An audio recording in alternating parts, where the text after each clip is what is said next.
What's up, everybody? I'm Gigi of Gigi by Design, here to help you master your mindset so you can design your destiny one thought at a time. Today, we're going to be talking about one of my favorite, or not so favorite topics, limiting beliefs. Now, what is a limiting belief, you might ask?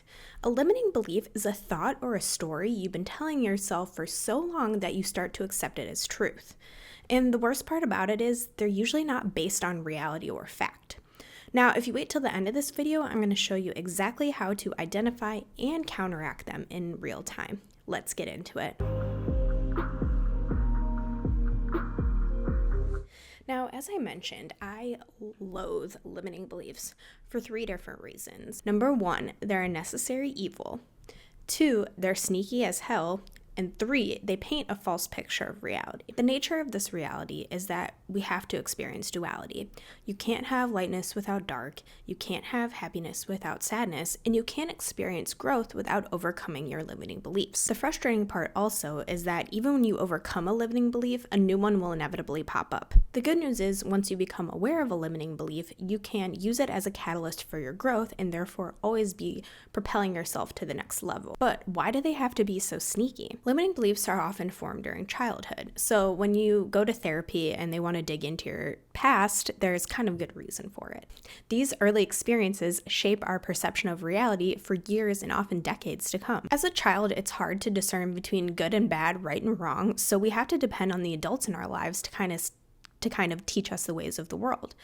The problem is they have their own limiting beliefs and stories already embedded in their psyche, and they're going to pass that on subconsciously to you. And because you're a child and you haven't really developed the skill of rational thinking, you just kind of accept what they say to you as truth, whether or not it actually is. And since some of these beliefs were instilled in you probably decades ago, that's why they can be so hard to identify, because they've just become a natural part of your story. Your thoughts become your beliefs, and your beliefs shape your reality. So what picture are your thoughts painting for you? If you have a belief that you'll never lose weight, then you'll never even bother trying. And that's the power of a belief. They can keep us stuck and stagnant in patterns that don't serve us for a long time. And the worst part is they aren't even usually true. So you're worshiping at the altar of fear, worry, doubt, and insecurity rather than being able to imagine positivity and growth and what's possible. You have to think of your thoughts and beliefs like a choose-your-own adventure. They have the power to help you create the life of your dreams or keep you stuck in a nightmare. Now we're going to talk about the 2 most limiting beliefs and why they aren't true. The first one is love is hard. Love is not hard, and I'm here to prove it to you. Do you love your pet? Do you love your best friend?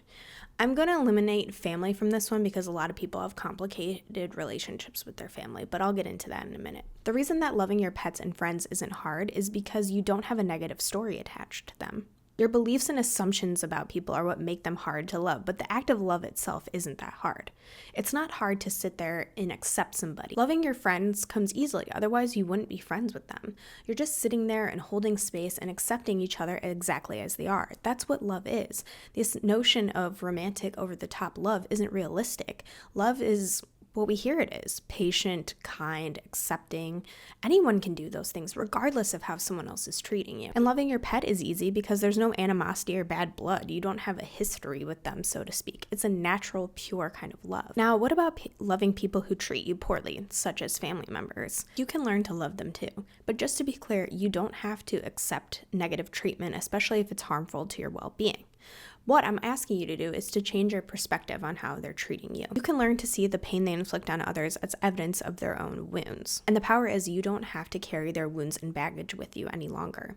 When you can show compassion in moments where you'd rather show force or anger or hostility, that's how you step out of that negative feedback loop and break the cycle. Now let's debunk limiting belief number 2, money is hard. Money is not hard to come by. Every single person has a skill they can monetize if they had the effort and desire to do so. I'll give you some examples. You could sell stickers, you could make baked goods, you could sell t-shirts, you could dog walk, you could create online courses. I could go on and on and on. The point is, there's an endless amount of opportunities to make money. You're only limited by your own imagination to do so. What if you started to tell yourself the story that money is everywhere and you effortlessly attract opportunities and people that bring more money into your life? Your you're going to change your energy. You're going to change the way you walk in the world and the way you carry yourself. And as a result, you might actually attract in those very people and opportunities that you ultimately desire. No one's going to be attracted to someone or want to work with someone who has their head down and ho-hum and thinking about all the negative aspects of life. They want to be with someone who's confident and self-assured and happy. So even if money hasn't manifested it into your reality yet, start acting like you have an abundant life. Chances are, if you're watching this video right now, you have a roof over your head, you have clean water to drink, you have people who love you. You are doing amazing in life because so many people are missing those very basic human needs. So start to act like it, and you might be surprised what you attract in. And speaking from a scientific perspective, as you start to believe that new opportunities exist for you, your reticular activating system is going to start looking for evidence of that truth. Now, your RAS acts as a spam filter for your brain. It sorts through information and decides what's important and what's not, what it should keep and what it should get rid of. And it doesn't really discern. It's kind of up to you based on the thoughts and beliefs that you carry about yourself. So, like I said, if you believe that money is hard to come by, you're going to miss opportunities that go by you. However, if you start to believe that money is everywhere, you're going to start seeing opportunities that reflect that back to you. None of us was born with an innate feeling of unworthiness. We learned it from our environment. If you're constantly being reminded of your shortcomings, you're going to focus on them. Whether that was told to you through the media or friends and family members, you have to realize that your insecurities are being preyed upon for profit. If you started to believe that you were worthy and lovable, you wouldn't seek out all these different products and services to try and improve yourself. It's designed that way to keep you in a consumer mindset, always looking for the next best thing, always seeking for the next thing that's going to fix you. But you don't need those things. You need to focus on your self-worth and your self-image and start telling yourself that you're worthy and lovable every single day. And as I've talked about on my channel, a belief is just a thought that you've had over and over again until you accept it as truth. So what are the truths or the fake truths that you've been telling yourself, and how can you start telling the opposite of that to create a more affirming story? So if you've been telling yourself this whole time that you're incapable of love and you're going to be broke forever, then you're going to keep experiencing that wherever you go. You need to start changing your thoughts, as difficult and weird as it might feel at first. Repeat it to yourself, write it down, leave yourself little sticky notes around the house, but you have to do it multiple times on repetition because that's how you learn. That's how your brain remembers things, is through repetition. You can't just do it one time or one day or 1 week and expect to undo decades worth of programming. And once you step into this new self-image of yourself, you're not going to be as easily manipulated. You're not going to be spending money on things trying to improve your self-worth or self-image. So here's how you identify a limiting belief and can counteract it in real time. Number 1, write about an area of your life that's been particularly troubling for you and go into as much detail as possible. Create the whole story. Where did it begin? What beliefs are you having? What thoughts do you tell yourself on a day-to-day basis about this area of your life? Don't hold back because no one's going to read it except for you. Number 2, underline any areas where you mention always or never. These are called absolute statements, and your brain loves them because it makes it super easy to filter out information. If you say things like, I'll never find love, or money is always hard to come by, then your brain isn't going to even bother looking for information to counteract that. That goes back to the whole reticular activating system, right? If you assume that something is always or never possible for you, then it's not going to look for alternatives. It's going to seek out and reinforce the belief that it already has. Number 3, now that you've identified these absolute statements, we're going to use logic to counteract them. And I know that might sound overly simplistic, but allow me to explain. I'm actually going to borrow a few questions from this book, Psycho-Cybernetics, that goes much deeper into programming your subconscious mind and self-image that you carry about yourself. The first question is there any rational reason for this belief? Number 2, could I be mistaken in this belief? Number 3, would I come to the same conclusion about someone else in a similar situation? Number 4, why should I continue to act and believe this were true if there's no good reason to believe it? So we'll use the money one as an example. Number 1, is there any rational reason to have this belief? I mean, yeah, maybe you have absorbed it from the environment or people in your life, but as we already went through, there's millions of different ways to make money. So that question is debunked. Number 2, could it be that I've been mistaken in this belief?